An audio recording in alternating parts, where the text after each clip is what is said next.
Nous avons tous eu un jour la désagréable expérience de nous inquiéter sur le manque de nouvelles d'un être cher.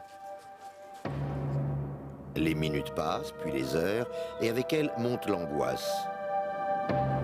Ces moments d'inquiétude sont souvent éclaircis par l'annonce de l'annulation d'un vol, la panne de la voiture ou un coup de téléphone manqué. Mais dans certains cas, la pire des angoisses existe. Une disparition sans aucune nouvelle, disparition qui se transforme en un mystère inexpliqué et déchirant.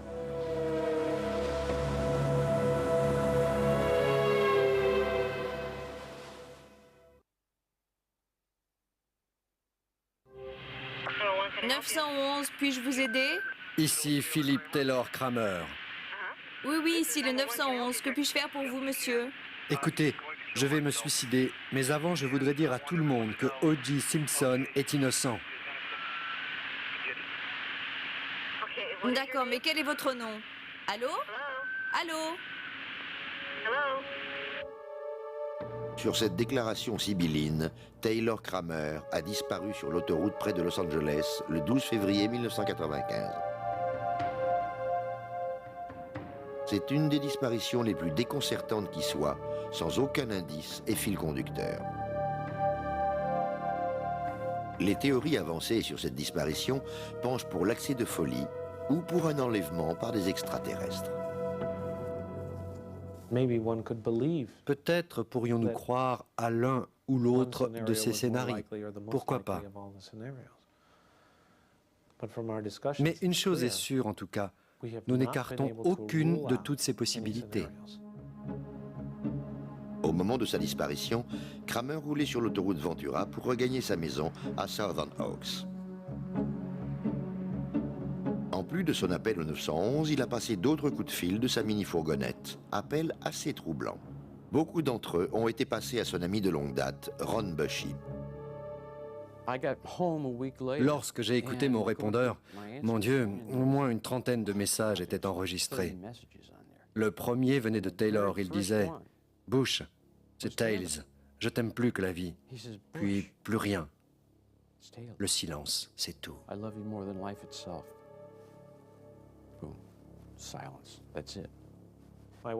Ma femme a répondu au téléphone car je n'étais pas là et il a dit « Est-ce que Dan est là ?»« Non, Taylor, il est absent. Mais veux-tu que je lui transmette un message? Dis-lui juste et surtout répète exactement tout. Je l'aime plus que la vie. » Ensuite, il a raccroché.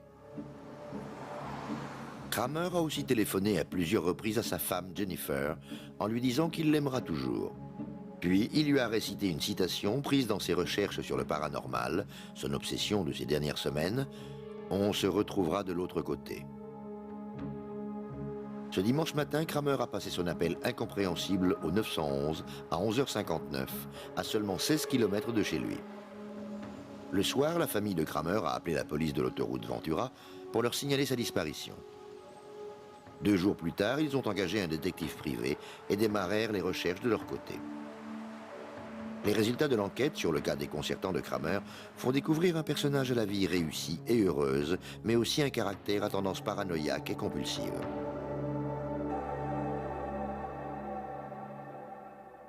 À 42 ans, Taylor Kramer était un directeur informatique brillant et hautement apprécié et cofondateur d'une compagnie technologique informatique, Total Multimédia. Taylor était un meneur. Son énergie dépassait tout. Ce type pouvait travailler 15 heures par jour sans jamais se fatiguer. Il était toujours positif. C'était un visionnaire. Il devançait toujours les événements qui se passeraient sur le marché. Et le plus extraordinaire, c'est que la plupart du temps, il ne se trompait pas. Si l'intelligence hors du commun de Kramer l'a entraîné à accomplir des défis presque impossibles, elle a sans doute aussi contribué à sa disparition. Dans les mois qui précédaient sa disparition, Kramer voulait absolument trouver une corrélation entre 3 choses totalement différentes: sa compagnie, la spiritualité New Age et quelques théories inhabituelles sur la gravité. C'était devenu une obsession. Il basait ses théories sur les recherches effectuées des années auparavant par son père, Ray Kramer, un ingénieur mécanicien renommé dans la recherche scientifique. Ray Kramer pensait que ce qu'il appelait ondes de gravité pouvait fournir le monde en énergie et propulser les vaisseaux spatiaux dans la galaxie plus vite que la vitesse de la lumière. Jusqu'à présent, nos physiciens pensent que la vitesse maximale que l'on peut atteindre est celle de la lumière. Maintenant, il faut enlever cette idée reçue de la tête. Il faut aller plus loin, voire plus grand.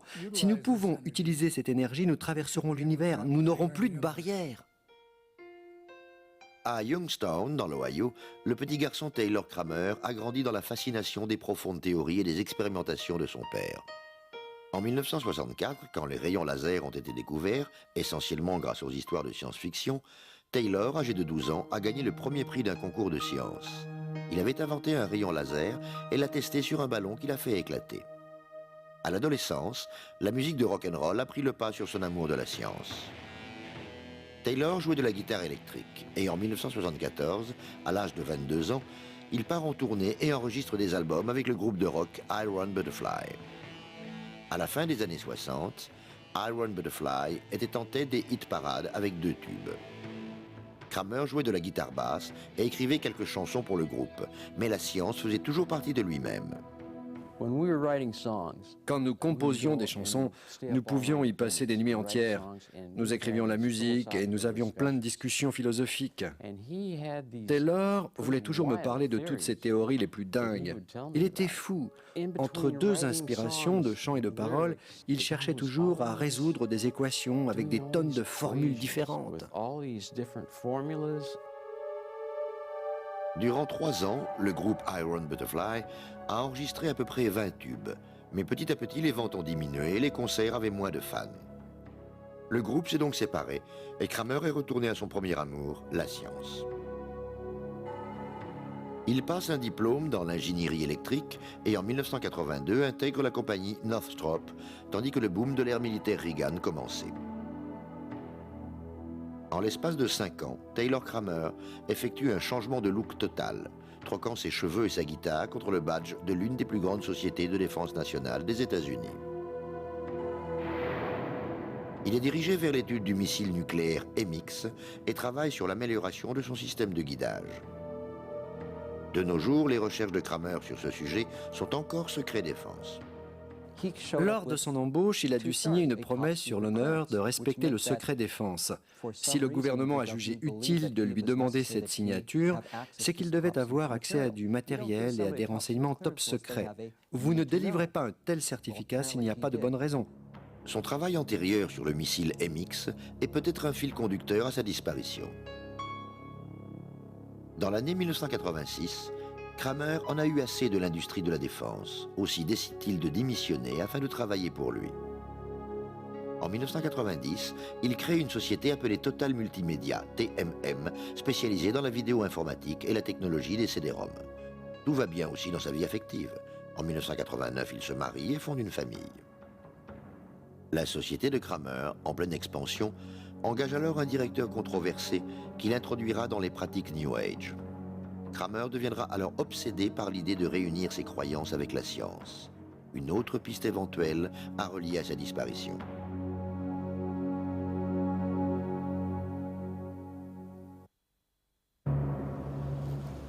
En février 1995, le génie de l'informatique californien, Taylor Kramer, disparaît à seulement 16 km de son domicile. La compagnie de Kramer, Total Multimédia, est connue pour ses idées avant-gardistes. Mais TMM avait également subi des problèmes de trésorerie durant ses 5 années d'existence. En 1994, la compagnie a échappé de justesse au dépôt de bilan, sans nul doute amené par le fameux nouveau directeur controversé, Peter Olson. Olson croyait très profondément à la philosophie New Age qu'il avait fait découvrir à Taylor Kramer. Kramer s'est jeté corps et âme dans ces idées nouvelles qui l'ont peut-être déstabilisé et seraient une des causes de sa disparition. Une partie de la philosophie de Peter Olson est tirée du best-seller The Celestine Prophecy. Cette fiction New Age raconte l'histoire de l'évolution spirituelle d'un homme qui lui sera révélée au travers de nombreux commandements. Selon les théories exprimées dans le livre, la vie est basée sur des forces énergétiques qu'il nous faut contrôler par la méditation. Après avoir accompli le 9e et dernier commandement, le sujet doit pouvoir disparaître physiquement ou entrer en transe dans un état de lévitation spirituelle. Cette idée de rapprocher le monde physique avec la réalité spirituelle emprisonne Taylor Kramer et renforce son intimité avec Peter Olson. Peter adorait les théories de la science-fiction et Taylor, lui, aimait la science. Ils pouvaient discuter durant des heures cherchant où la science-fiction avait rejoint la science. Ces discussions les ont rendus de plus en plus proches. Taylor était de plus en plus influencé par ce bouquin et la conduite qu'il recommandait. Taylor sentait qu'il avait trouvé enfin des réponses à ces questions, non pas seulement dans le livre The Celestine Prophecy, mais aussi grâce à Peter et d'autres adeptes en recherche de la sagesse. Sous l'influence de Peter, Kramer commença à chercher des liens entre le livre, sa société Total Multimédia et les théories de son père sur les ondes de gravité. Ce que j'ai pensé de tout cela, c'est qu'il était fou et incohérent de mélanger la recherche technique rationnelle avec le côté spiritualité et structure de l'univers. Mais souvent, une idée toute simple se transforme en une véritable obsession. Kramer travaillait souvent jusqu'à l'aurore, accroché à son ordinateur, persuadé qu'il était à la veille d'une profonde découverte. Il devenait d'humeur changeante, soit euphorique, soit profondément déprimé. Il exprima à sa femme son désir de changer de maison. Il en voulait une entourée de murs. « Des gens veulent me prendre », a-t-il dit à sa femme. Il devenait paranoïaque, comme son père. Il est évident que quelque part il se sentait en danger. Il disait « Si jamais je vous dis vouloir attenter à ma vie, ne le croyez pas ». Et il ajoutait « C'est que j'aurais besoin d'aide ». Kramer parlait aussi de la venue proche de l'Apocalypse et de l'action à mener contre elle. Il disait aussi qu'il avait parlé avec Dieu et qu'il avait réfléchi à introduire un 10e commandement au livre The Celestine Prophecy. Il avait cette idée fixe. Il savait que dans 4 ans, une supernova allait détruire notre planète. Voilà pourquoi il devait travailler sur ses recherches technologiques associées à celles de son père sur l'univers pour sauver notre planète et l'humanité entière.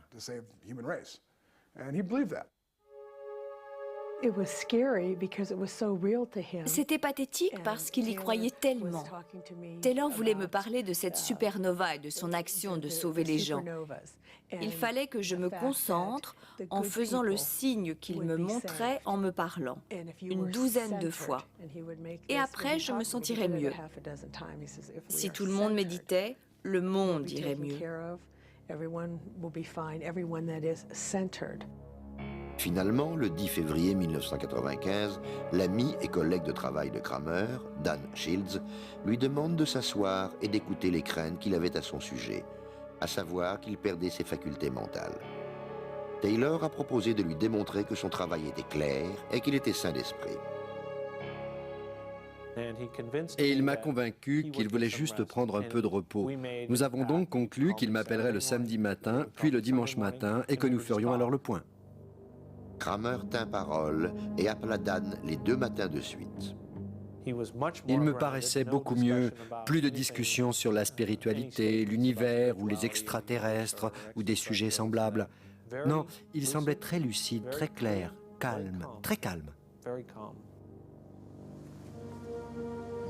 Ce dimanche 12 février, juste après le coup de téléphone à Dan, il embrasse sa femme en lui disant au revoir et part en direction de l'aéroport de Los Angeles où il doit prendre un collègue de travail.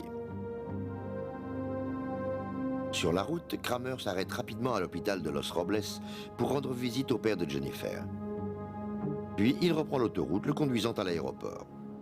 Kramer arrive pile à l'heure. Il gare sa fourgonnette au parking à 10h07. Mais Kramer n'a pas rencontré son collègue de travail à l'aéroport. Son emploi du temps pour l'heure suivante est inconnu. Ce que l'on sait, c'est qu'il a quitté le parking à 11h15.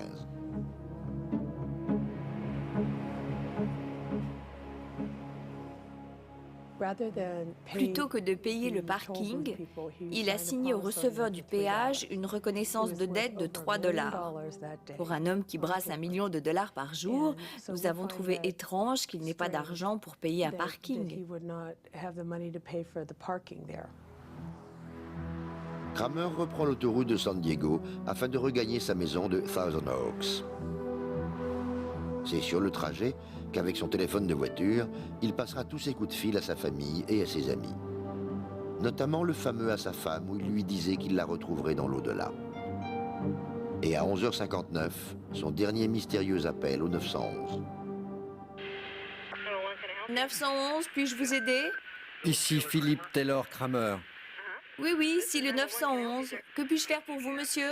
Écoutez, je vais me suicider. Mais avant, je voudrais dire à tout le monde que O.J. Simpson est innocent. Sa femme a essayé de nombreuses fois de l'appeler sur son téléphone de voiture, mais sans succès. Sa disparition fait la une des journaux locaux et des centaines de personnes se portent volontaires pour les recherches. Les semaines suivantes, il ratisse tous les endroits que Kramer avait l'habitude de fréquenter, comme les jetées le long de la plage de Los Angeles. Ils ont même poussé les recherches jusqu'aux montagnes de Santa Monica, espérant trouver un indice sur sa fourgonnette. Sur les 800 coups de téléphone reçus, une centaine semblèrent porteurs d'espoir, mais beaucoup ne furent qu'amères déceptions. Une nuit, quelqu'un nous a appelés en disant qu'il avait vu Taylor. Nous sommes partis et de 5 heures du matin à 2 heures de l'après-midi, nous l'avons cherché dans le périmètre où il avait été vu. Et nous attendions au cas où il se montrerait. Un des témoignages les plus intrigants est venu d'une personne surveillant les montagnes dans l'un des coins favoris de Kramer.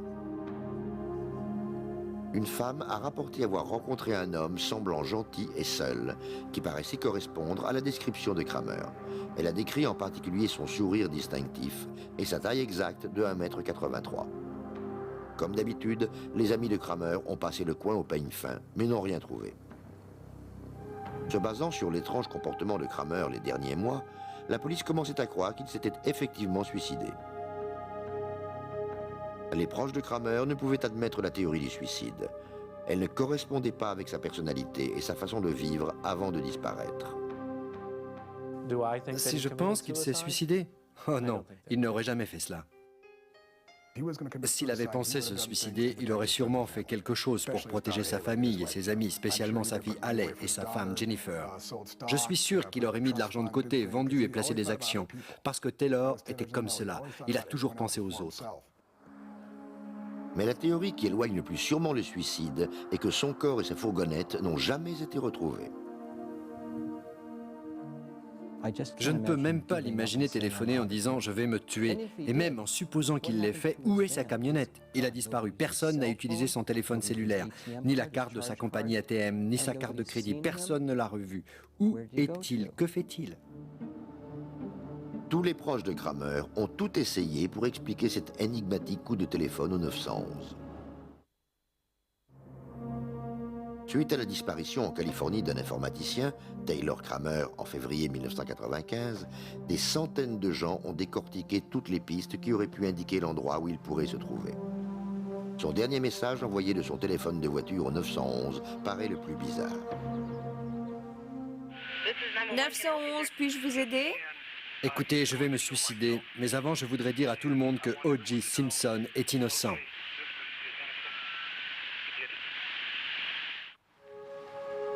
La famille de Kramer et ses proches pensent que son annonce de suicide, associée avec sa déclaration au sujet de O.J. Simpson, a peut-être un rapport avec sa compagnie, Total Multimédia. Quelques mois auparavant, Taylor avait dit une phrase étrange à son père. Si jamais un jour il pensait au suicide, c'est qu'il aurait de sérieux ennuis. Les intimes de Kramer montrent que l'année précédant sa disparition, un grand nombre d'événements étranges avaient eu lieu chez Total Multimédia. Notamment l'arrivée du nouveau directeur général, Peter Olson, qui par son appartenance aux croyances New Age, avait totalement embrigadé la pensée de Kramer. Olson vivait dans des croyances inhabituelles cosmiques et gérait la compagnie d'une manière très peu conventionnelle, en engageant un comité d'entreprise spirituel. Le nouveau chef du comité d'entreprise de sa société était un gourou qui l'avait convaincu par des réunions multiples de changer toute l'énergie négative de la compagnie afin de redonner une nouvelle force au comité par ses propres visions sur la direction des affaires, bien sûr. ce qui était loin d'être courant, car ce n'est pas ainsi que fonctionne un comité en général. Plus le temps passait, plus nous trouvions ces visions complètement folles, surtout lorsqu'il nous parlait des extraterrestres d'une autre planète lors de ses méditations. Tout ceci est bientôt devenu insupportable. Ce qui a été le plus fou, c'est quand Olson et son gourou nous ont déclaré à plusieurs reprises que O.J. Simpson, à ce moment-là, en plein procès pour meurtre, était innocent. J'ai découvert que c'était ce gourou qui avait dit à Taylor que O.J. Simpson était innocent.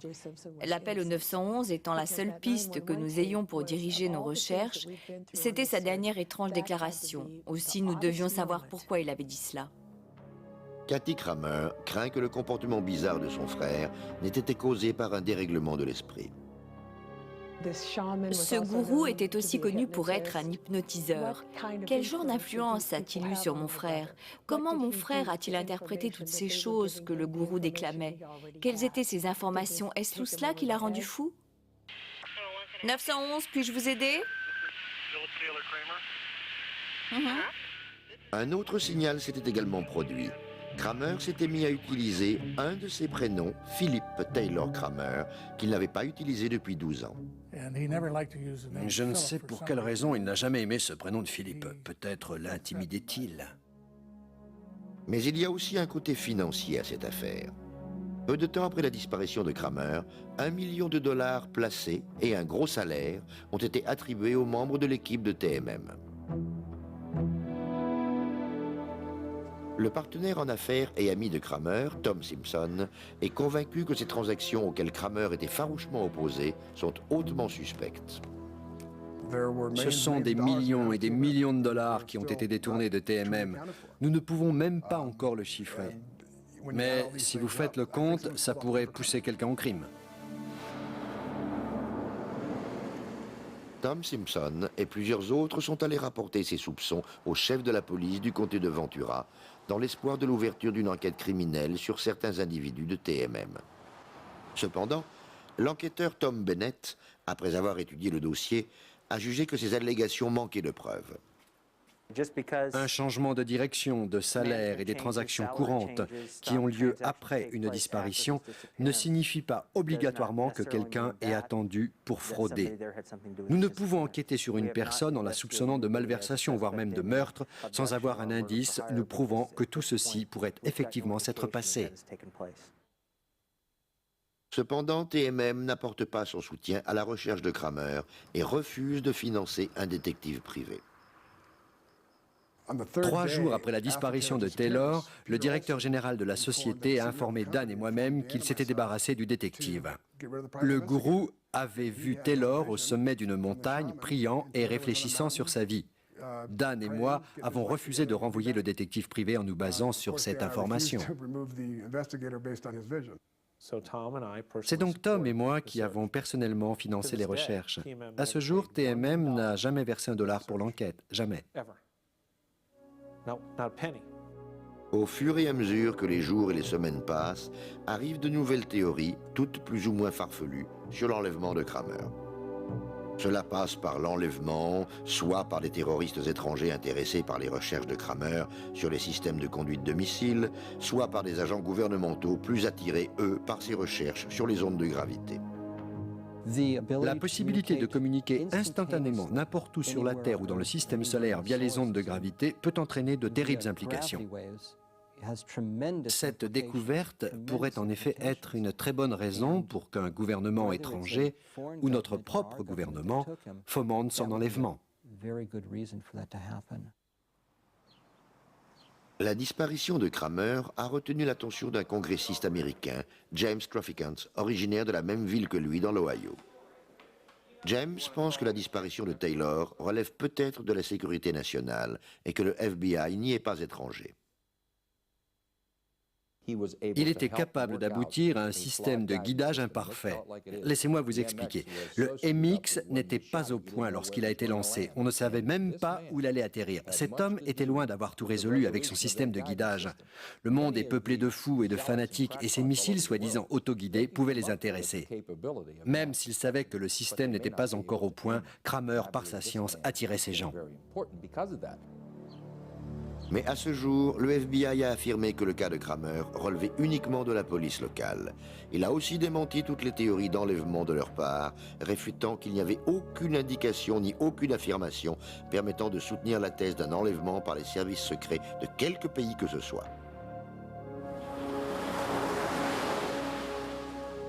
En examinant toutes les possibilités et toutes les théories sur sa disparition, la famille et les amis de Kramer n'ont pas écarté le fantastique, à savoir l'expérimentation du 9e commandement du livre The Celestine Prophecy, et qu'il l'évitait peut-être dans un autre monde. Honnêtement, nous penchons pour un enlèvement par des extraterrestres. C'est l'un des scénarios les plus plausibles que nous ayons. Un vaisseau spatial est descendu et l'a pris, lui et sa camionnette, ainsi qu'il l'avait décidé en communiquant avec eux. Pourquoi ne serait-ce pas possible ? En dehors du fait que nous n'avons aucune preuve de l'existence des extraterrestres. Lorsque je me suis entretenue avec un agent du FBI, je lui ai dit que c'était peut-être ces gens qui croyaient aux ovnis qui détenaient mon frère. Il m'a répondu « Désolé, nous ne pouvons vous aider que sur un périmètre de 1300 km. » J'aimerais tellement croire que Taylor a réussi à inventer une machine et qu'il s'est téléporté quelque part. J'aimerais le croire, car je ne peux pas imaginer qu'il s'est fait enlever ou tuer. Mais la réalité est pourtant cruellement là. Il a disparu et nous savons strictement rien. Depuis le 12 février 1995, Kathy Kramer a remué ciel et terre pour retrouver son frère. Ma colère me pousse à imaginer mon frère aux mains du gouvernement. Mais ma tristesse me fait penser que mon frère s'est suicidé. Et aujourd'hui, je ne peux pas regarder un SDF sans avoir les larmes aux yeux, car je ne peux m'empêcher de me dire que cela pourrait être mon frère, que mon frère est lui aussi quelque part, seul et sans foyer. La théorie la plus rassurante actuellement, soutenue par un bon nombre de psychologues, est que Kramer souffrirait d'un dérèglement mental. Il agirait comme s'il s'agissait, selon leur jargon, d'une fugue avec dissociation de la personnalité. Dans ce genre de fugue, une personne perd la mémoire ou une partie de sa propre personnalité et de son identité. Elle ne sait généralement plus qui elle est, ni ce qu'elle fait, ni où elle vit. Vous pouvez voir toutes sortes de comportements. Des gens s'inscriront sur une liste électorale, d'autres iront quelque part dans un environnement totalement nouveau où ils recommenceront une vie entièrement différente en ayant complètement oublié leur passé. Nous ne retenons pas seulement l'enlèvement, le détournement, la perte de mémoire ou le besoin d'aller dans l'espace. Toutes les options sont ouvertes. Nous voulons juste qu'il revienne. Nous en souffrons tous les jours, vous savez. Quand je repense à ces 3 dernières années, les émotions sont toujours là. Mais vous ne pouvez que constater son absence. C'est une souffrance intacte et viscérale. Le cas de Kramer est aussi compliqué que l'était sa vie. N'a-t-il pas perdu tous ses repères en passant de la star du rock au chercheur scientifique, à l'entrepreneur en informatique pour tomber enfin dans le spiritisme qui devait le sauver? Sa raison a peut-être éclaté en 1000 morceaux. Noire disparition. Examinons maintenant le cas de la disparition d'un destroyer Escort. Une légende classée top secret sur un navire de la marine devenu invisible. Une histoire qui a détruit une vie.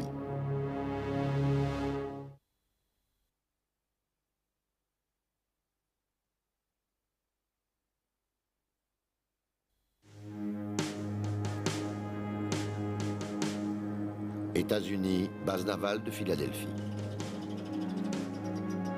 Ce chantier de construction navale abandonné a été l'un des ports les plus importants durant la Seconde Guerre mondiale, abritant une douzaine de navires de guerre et des milliers de marins. Aujourd'hui, c'est seulement le point de départ d'une légende connue sous le nom de Philadelphia Experiment. En 1983, un navire long de 100 mètres, le USS Eldridge, est censé y avoir disparu et être réapparu mystérieusement dans un port près de Norfolk, en Virginie. Malgré les démentis véhéments du Bureau de la recherche navale et l'absence d'un témoin oculaire crédible ou d'une preuve tangible, la légende reste intacte. Elle a même inspiré un film à Hollywood en 1984 et fait couler beaucoup d'encre en livres et en articles. L'aspect le plus curieux de cette prétendue disparition est que d'une manière ou d'une autre, elle perdure. Ce qu'il y a de vraiment intéressant dans cette légende autour de Philadelphia Experiment, c'est cette croyance qui persiste, même 50 ans après, en la possible disparition, en 1943, d'un destroyer qui aurait été téléporté à des kilomètres de son point de départ. Comme le raconte l'histoire, pendant la Seconde Guerre mondiale, l'USS Eldridge avait été équipé avec de puissants générateurs, des câbles et des bobines. À bord, quand il a navigué sur le fleuve Delaware, avant de prendre la mer sur l'Atlantique, se trouvaient plusieurs chercheurs de la marine. Quand l'équipement était activé, il était supposé créer un immense champ électromagnétique pouvant couvrir le navire sur une distance de 100 mètres aux alentours. Selon la parole de ceux qui y croient, après plusieurs minutes, l'Eldridge a semblé un mirage, puis a disparu tout à fait aux yeux des gens. L'expérience sur l'invisibilité a été supposée avoir eu un succès retentissant, mais un effet désastreux sur l'équipage. La puissance du champ électromagnétique a, semble-t-il, causé de graves lésions nerveuses, avec, chez certains hommes, des cas de démence. Conformément à l'histoire, Philadelphia Experiment a été arrêtée du fait de ses retombées désastreuses sur les hommes. Elle est devenue ainsi la plus grande hypocrisie gouvernementale du siècle. Marshall Barnes, écrivain et chercheur, est peut-être celui qui croit le plus en cette histoire. Barnes se prend pour une sorte de détective civil et il pense qu'au moment le plus fort de la Seconde Guerre mondiale, la marine a voulu effectuer des essais sur l'invisibilité. Il est persuadé que ce projet est apparu des années plus tôt et s'est concrétisé lentement mais sûrement grâce au progrès de la technique au fil des ans, comme sur une peinture d'un navire à qui l'on ajoute touche par touche des aplats discordants de camouflage. Ils ont été appelés peintures trompe-l'œil. C'était une tentative pour estomper le contour du navire sur l'horizon, de façon à ce que vous ne sachiez plus si un navire se trouvait ou non sur l'océan. Il devait passer totalement inaperçu aux yeux de l'ennemi, ne pas pouvoir le décrire ni sur sa vitesse, ni sur sa puissance, ni sur sa taille. En plus de l'usage étendu de la peinture de camouflage, la marine s'est aussi beaucoup servie des rideaux de fumée. Le but était naturellement d'éviter à la flotte de se faire repérer par les avions ennemis, les navires et les sous-marins allemands. Barnes croit que Philadelphia Experiment serait une prétendue tentative de réelle invisibilité optique et aurait été une suite logique des scientifiques de la marine qui s'expliquerait facilement par les connaissances de la physique et les propriétés de la lumière.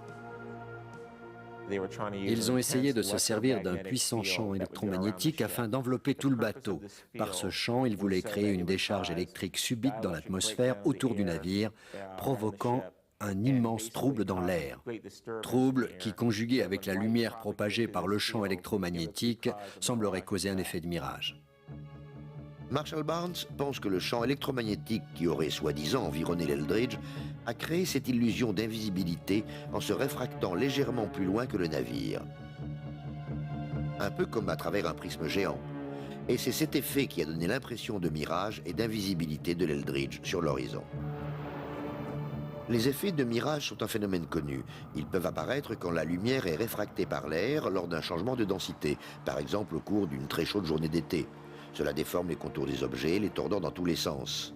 Le professeur Jean-Claude Bas nous explique que la lumière peut être aussi réfractée par un fort champ magnétique. Ce qui se passe lorsque nous observons un mirage, c'est une lumière qui semble se tordre en plusieurs couches d'intensité différentes, suivant l'index de réfraction. Alors, maintenant, est-il possible, avec un champ magnétique, de changer l'index de réfraction de certains volumes gazeux? Je dirais oui, c'est possible. La marine a subi tellement d'enquêtes au sujet de Philadelphia Experiment qu'elle a édité un journal d'information sur le sujet. Un article déclare « La recherche marine n'a jamais effectué de test sur l'invisibilité, ni en 1943 ni à aucun autre moment. Les scientifiques de la marine ne croient pas qu'une telle expérience soit possible, excepté dans le domaine de la fiction. » Barnes se refuse à accepter de telles dénégations. La motivation existait pour eux d'accomplir une telle chose, et nous savons que la recherche a existé, que ce n'était pas seulement possible dans le domaine de la science-fiction. C'est pourquoi ce rapport est tellement faux. Pour Barnes et d'autres adeptes, Philadelphia Experiment est un événement réel. Mais comment la légende de cette étrange disparition a-t-elle commencé à devenir aussi populaire? La réponse est fournie par un homme, l'ancien marin de la marine marchande, Carl M. Allen.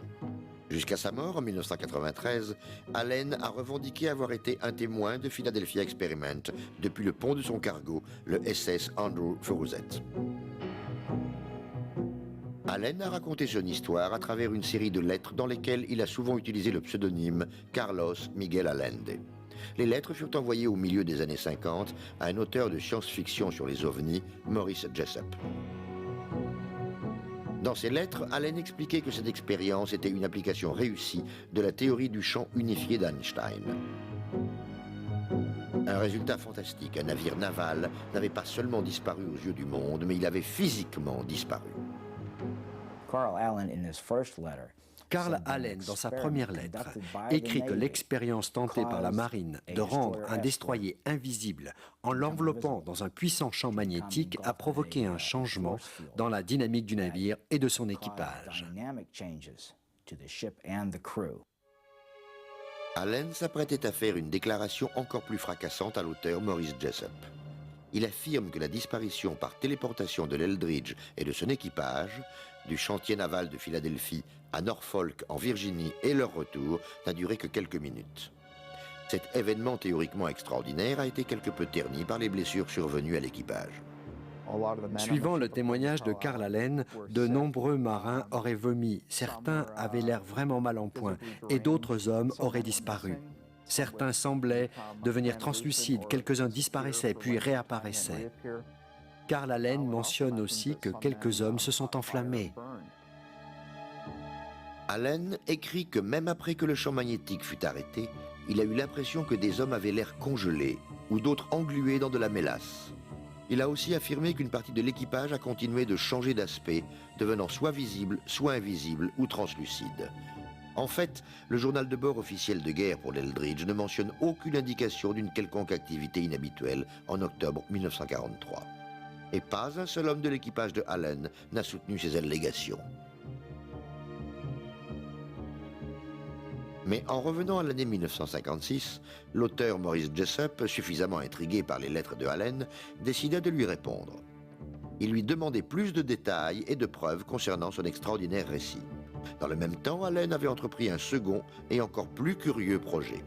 Il a tiré un exemplaire du livre de Jessup, The Case for the UFO, avec les passages énigmatiques sur la téléportation et les rayons cosmiques.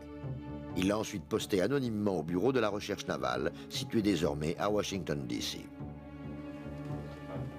Les officiers du bureau de la recherche navale ont été fort intrigués par ce curieux paquet contenant un fac-similé du livre de Jessup soigneusement annoté. Ils le convoquèrent donc à Washington.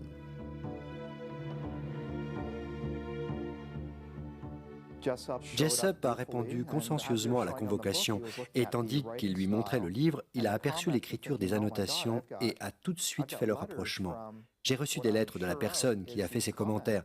Je suis sûr que c'est lui, leur a-t-il dit. »« Vous avez reçu des lettres de cette personne ?» ont-ils répondu. « Oui, a dit Jessup, c'est Carl Allen. »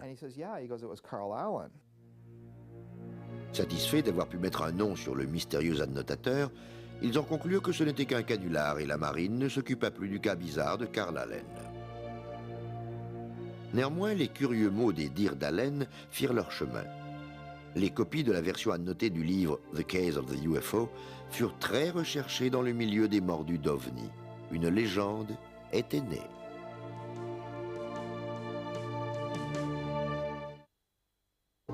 À la fin des années 50, le marin de la marine marchande Carl Allen se trouvait désormais au cœur de la plus fantastique légende de guerre, Philadelphia Experiment. Le prétendu résultat de cette expérience fut l'invisibilité et la téléportation d'un navire de la marine, le USS Eldridge, à 300 km plus loin, à Norfolk, en Virginie. La notoriété d'Allen venait du côté bizarre et pseudo-scientifique de ses écrits sur cette expérience et de ses annotations sur le livre très populaire de Jessup. Quelques chercheurs et enthousiastes amateurs d'OVNI pensèrent même que les annotations d'Allen avaient été dictées par un contact avec des extraterrestres. Le pseudonyme de Carlos Allende corsait le mystère autour d'Allen et le rendait insaisissable. Les scientifiques et les chercheurs ont continué à recevoir d'étranges lettres de sa part, mais chacune avait une adresse de renvoi différente. Le spécialiste des ovnis, Robert Gurman, était tout à la fois curieux et sceptique au sujet des dires d'Allen. Gurman vivait dans la ville de New Kensington, en Pennsylvanie, près de Pittsburgh, ville où Allen avait semblé habiter. En 1979, il a découvert que ses voisins étaient les parents de Carl Allen. Le père de Allen devint ami avec Gurman et lui donna une boîte remplie des écrits d'Allen, lettres et notes personnelles. J'étais comme un enfant devant un sapin de Noël en regardant cette boîte. Ce gars a noté tout. Les cartes de Pâques, les cartes de Noël, même le catalogue de Spiegel. Tout, je vous dis. Gurman est tombé sur des douzaines de documents bizarres d'Allen, ce qui lui a fait dire que toutes les annotations du livre sur les ovnis de Jessup étaient tout simplement le fruit d'un esprit déréglé.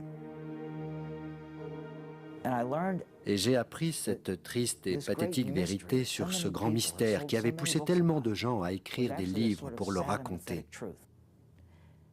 Pourquoi tant de gens, sachant la vérité, ne l'avaient pas dévoilée? Parce qu'un simple examen d'Allen et de ses écrits aurait suffi à rejeter la véracité de ses affirmations.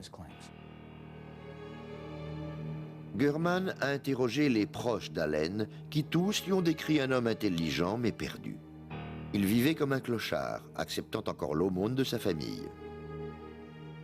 Gurman a rendu ses découvertes publiques en 1980 dans un article paru dans un magazine sur les ovnis. Peu de temps après, il a commencé à recevoir des lettres agressives et des menaces de mort de la part d'Allen. De nombreux écrivains et spécialistes des ovnis ont refusé d'accepter les conclusions de Gurman. Car, voyez-vous, Carl Allen leur apportait plus en tant que mystère. Tant que Carl restait aussi invisible que l'Eldridge, les gens pouvaient écrire et dire presque n'importe quoi au sujet de cet homme. Il aurait même pu être un extraterrestre. Mais le jour où vous le rendez réel, humain, ordinaire, tout comme vous et moi, alors le mystère et l'intérêt s'envolent. Même malgré ces révélations, l'écrivain Marshall Barnes et les autres mordus de science-fiction continuèrent à croire que les allégations d'Allen étaient fondées sur la vérité. La recherche navale a-t-elle effectué une expérience sur l'invisibilité pendant la Deuxième Guerre mondiale? Existe-t-il un semblant de vérité à la légende de la disparition d'un navire de guerre? L'historien naval John Rayleigh pense que ce n'est pas parce que la marine désirait fortement rendre ses bateaux invisibles que quelqu'un a forcément travaillé sur ce sujet. Au plus profond de la Deuxième Guerre mondiale, l'invisibilité optique aurait été une invention fabuleuse. Elle aurait permis d'utiliser des stratégies terribles. Vous imaginez les possibilités si vous pouviez déplacer tout un détachement spécial de forces terrestres d'un endroit à un autre dans la plus grande invisibilité. Mais je n'ai vraiment jamais entendu ni vu quoi que ce soit qui laisserait à penser que la marine ait exposé ses navires à des champs électromagnétiques intenses. Rayleigh dément cette légende et pense que l'origine de l'expérience présumée effectuée sur les chantiers navals de Philadelphie avait été probablement entretenue par des soi-disant témoins. Si de mystérieuses expériences avaient été accomplies, il fallait continuer à propager les récits multiples. Vous auriez aussi bien pu faire cela au milieu de Times Square. Il n'y aurait pas eu plus de gens pour le croire. Mais l'éternelle question pour étayer la véracité de cette expérience est: où sont les témoins et les enregistrements? Vous pensez bien que si quelqu'un vous disait « Oui, j'y étais, je l'ai vécu », et si vous lui demandiez de vous faire un rapport complet, vous n'auriez aucun résultat. Aussi énorme que ce genre de choses puisse être, je suis un individu normal, originaire du Missouri. Si un tel événement avait eu lieu, vous auriez eu pléthore de témoins, vous sauriez clairement et spécifiquement ce qui se serait passé. Or là, montrez-moi quelque chose de concret. Nos témoins proviennent de la marine. Nous n'avons pas besoin de gens qui affirment avoir été sur le port ou non. Comment pouvons-nous être sûrs de ces personnes? C'est perdu d'avance, c'est la politique de la langue de bois. L'USS Eldridge a été mis à la retraite militaire en 1951 et fut donné à la Grèce où il a navigué sous le nom de Léon. Aujourd'hui, il repose tranquillement dans un port grec, bien loin des navires de son port d'origine, du chantier naval de Philadelphie. En dehors de son côté fantastique dû aux événements, La légende Philadelphia Experiment a été véhiculée par un nombre incroyable de documents et de témoignages uniques.